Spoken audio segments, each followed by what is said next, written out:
24-year-old Daniel Main was arrested after allegedly killing 4 people inside a home earlier this week.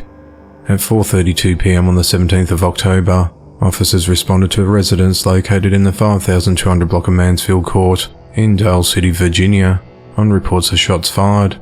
Officers arrived on scene and located Daniel. He was a suspect. He was a short distance from the home where he was detained. Officers at the residence discovered the house was unsecured and conducted a welfare check.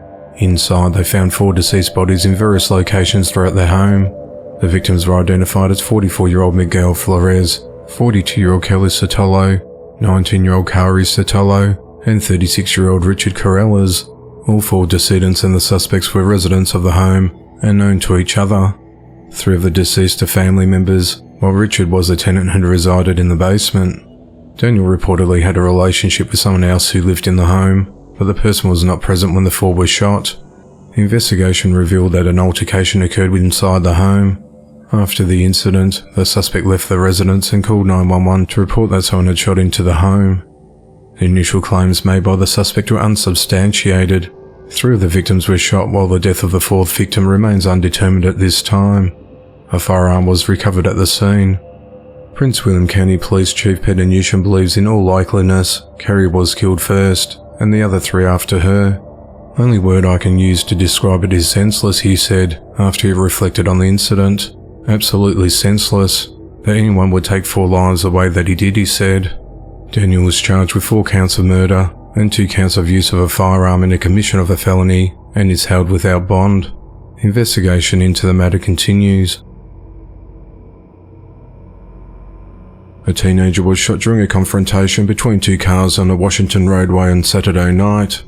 18-year-old Jetzevi Sarabia was a passenger inside of one of the cars near Highway 397, which is also known as Chemical Drive in Kennewick, at around 11:45 p.m. and was struck by a bullet.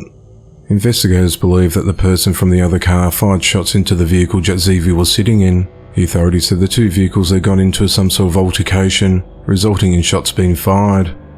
One stopped in the middle of the road near Cable Bridge, while the other drove north on State Road 397 towards the bridge that heads to Pasco. Within minutes, dispatch received a report of gunfire in the area. About 5 minutes after gunfire was reported, a woman called 911 crying and saying that a woman had been shot. It's unclear if the caller was a witness or knew Jetzevi. After Jetzevi was shot, the car she was in ended up about half a mile from the shooting scene, near First Avenue and Benton Street in downtown Kennewick, where paramedics met them and tried unsuccessfully to save her. Investigators are still working to determine what happened during the altercation between the 2 cars of people, but do not believe it was a case of road rage. Detectives are combing through a large number of security videos to piece together what happened and apprehend those responsible. No arrests have been made to date. Jetzevi's mother, Kimberly Sarabia, said that she believes the daughter was with the wrong crowd on the night she was killed. "I don't know why they'll do that to her," she said. "Watch your babies and know who they're with and talk to them," she added. "I talked to her, but you just never know." Jetzevi graduated from Hanford High School in June and was set to start at Columbia Basin College in January to become a radiology technician.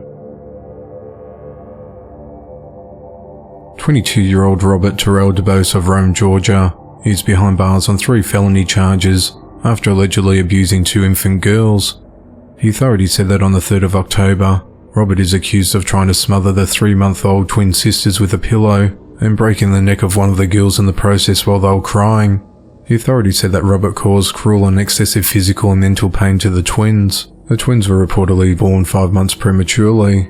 The relationship between the suspect and the victims has not been disclosed, and the infant's current condition is currently unknown. On the 11th of October, Robert was arrested and charged with 1 count of aggravated assault and 2 counts of cruelty to children.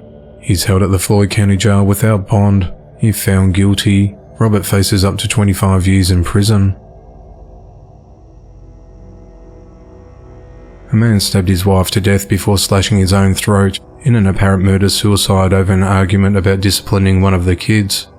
At around 6:15 p.m. on the 17th of October, the authorities were called and responded to a home in the 2700 block of Gramercy Drive in Deltona, Florida, after a 10-year-old boy ran to the neighbor's house for help, yelling that his stepdad stabbed his mother during a fight. When officers arrived, they found the boy's mother, identified as 26-year-old Bianca Cruz Tovar, who was dead on the floor with multiple stab wounds. The boy's stepdad, 31-year-old Oscar Salazar, was also found on the floor barely alive with lacerations to his neck. He was transported to the local hospital, but died within an hour. There were 3 children at the home, aged 2, 5 and 10 years old, none of which were harmed during the incident. Oscar was the biological father of the 2 younger children. Investigators determined that the couple were having a fight over how Oscar disciplined the 5-year-old child when he became upset and started stabbing Bianca with a knife. The authorities said that Bianca was loaded with defensive wounds, showing that she fought for her life.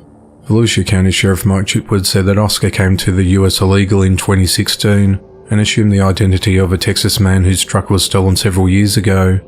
Neighbors said the family moved into the home about 5 months ago, during which there were no calls for law enforcement.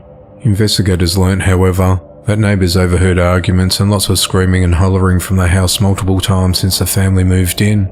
Oscar has previously been arrested twice for domestic assaults on his wife, one which occurred while she was pregnant in 2016.